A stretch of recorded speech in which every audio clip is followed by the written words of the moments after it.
Your instinct tells you real estate is one of the oldest and most popular asset classes that leads to wealth. But how exactly does real estate behave as an investment? Once you purchase a property, where is your investment return coming from? If you cannot articulate what you're buying, how your hard-earned savings is generating a return for you, you have no business in buying investment properties. dannylau here from Lion Real Estate, empowering individuals and families with financial success through real estate. Before we get started, be sure to subscribe to my channel so when I share my latest real estate insights, you can be the first to find out. I want you to articulate the answer to this question. How is buying real estate different than buying Bitcoin?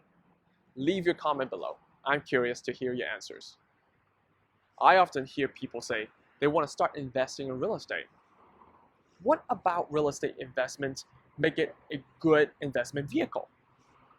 The answer to this is wrapped up in how real estate as an asset class behaves. Real estate is closely tied to the local economy. Thus, the value of real estate closely mimics local inflation. When you think of buying a property and selling it years later for a profit, that capital gains is largely generated based on local inflation. In the United States, the national target inflation rate is roughly 2 to 3% a year. For example, ignoring short-term fluctuations, a $200,000 house will be worth roughly $360,000 20 years later. Even though there's $160,000 extra that was generated from keeping pace with inflation. That capital gain did not generate real purchasing power.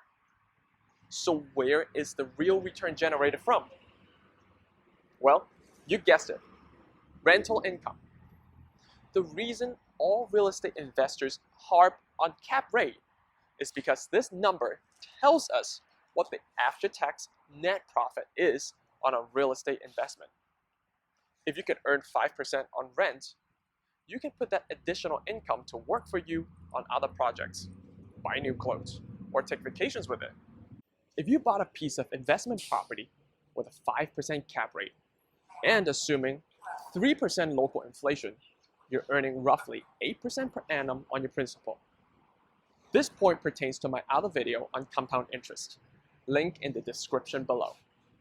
Compare your cap rate against the safest assets on the market, the US Treasury bond. Factor in the work and risks involved in owning real estate. Your cap rate should be higher than what you would get from Treasury bonds. If you haven't done so already, subscribe to my channel.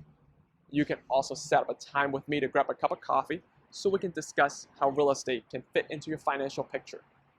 And of course, if you enjoy my video, like it, share it, and tell other people about it. This is dannylau. See you next time.